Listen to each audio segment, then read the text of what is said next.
Okay, in this first section, we're going to talk about a positioning foundation for your pitch materials. Without this, then you're really not going to be effective, and you're not going to be able to use the other sections of today. It's really the foundation of understanding where you're going and having that intentionality.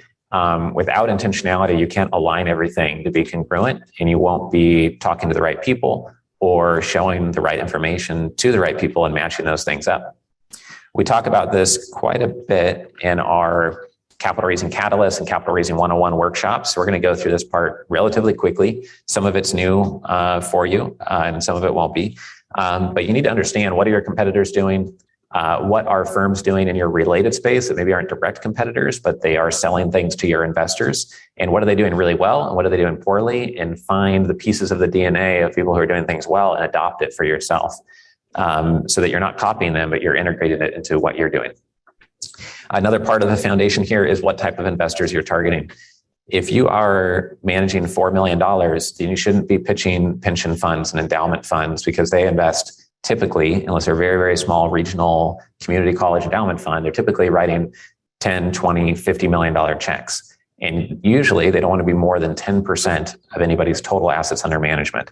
So unless you're managing a couple $100 million or you're at the Darwin German type level, then you shouldn't go to institutions unless it's your alma mater, or if you have some in with someone and they have an emerging manager incubator program or seed capital program.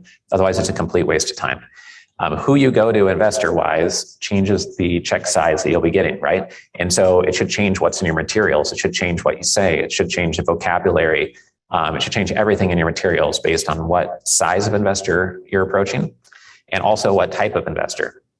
So an investor avatar is really identifying what exact type of investor is going to say yes to you most easily. So Patrick from Rapella they have a well-established recruiting firm, and he said he might be raising capital for that, for example.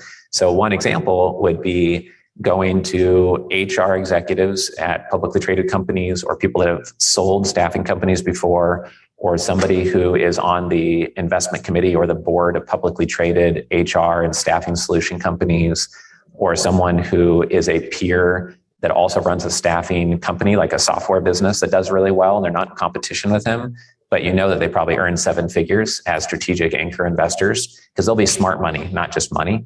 And figuring out, if you ran a litigation hedge fund, which basically puts money on court cases, and if the person wins, then maybe 20% of the case winnings would go to the hedge fund for backing it, all the cost of going to court against maybe a big corporation. And there's a whole industry around that called litigation funding.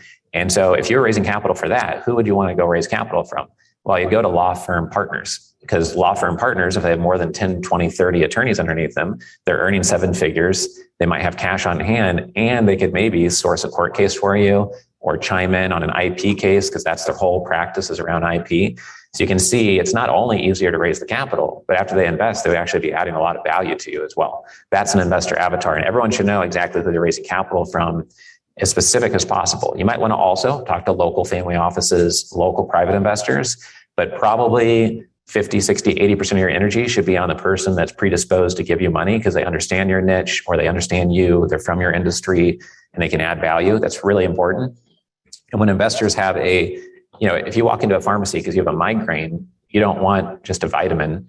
You don't want just Tylenol. You want Excedrin, right? If you have knee pain that's really horrible in your joints due to arthritis, you want arthrititin, right? And so you want to be the Excedrin for the type of migraine that your investor has, and design the ingredients to your pill to specifically address the headache that your potential investor has, right? So if you know your potential investor is always complaining about X or Y, or thinks that there's no alignment, or thinks the upfront fees maybe are too high, or things are confusing in your industry, if you're in blockchain or some venture capital biotech niche with FDA trials needed, and it's really confusing and you're able to simplify it or de-risk it, then you're designing an Excedrin for an investor who likes that access, but they don't like the risk of FDA trials not going well.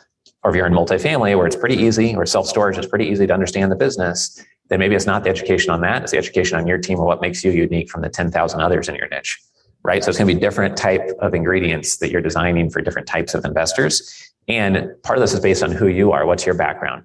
were you in manufacturing and then you went into real estate? Were you in real estate and now you're in food? Then you might raise capital from different types of folks. If you do not pay attention to positioning yourself in a unique way, then you're basically telling someone, if you describe yourself, like, oh, we're a lower middle market private equity firm, or we're a staffing company, or we are a absolute return hedge fund. And like every hedge fund on planet Earth says that we do well whether the markets go up or down, and when they go down, we even do better. And whether that's true or not, that's almost what every long short hedge fund will tell you. Almost every multifamily group will say, oh, well, we put in $5,000 to $15,000 per door, and we go for working class properties based off of growing demographics, and then we try to achieve an 18 to 22% IRR. Then you look like somebody on the beach here, and asking someone, who's the tallest person here on the beach? And someone just doesn't care. They delete your email instantly because you're just one of 1,000 of whatever you are, right? So we're going to help you change that. We want, when you describe what you do, to make it them not know anybody else that does exactly what you do, or there's only one or two competitors head to head that compete against you. So if you say, we buy dry cleaners in San Diego, or we invest in self-storage only in Austin, and we know on a first name basis the top 10 owners of all the self-storage properties in Austin or within this little area. So you want to tightly define what you're doing and position yourself so nobody can say the same thing you're saying, hopefully. And your focus is either on the most profitable part of the market or the most unique or where you're strongest or where you're located.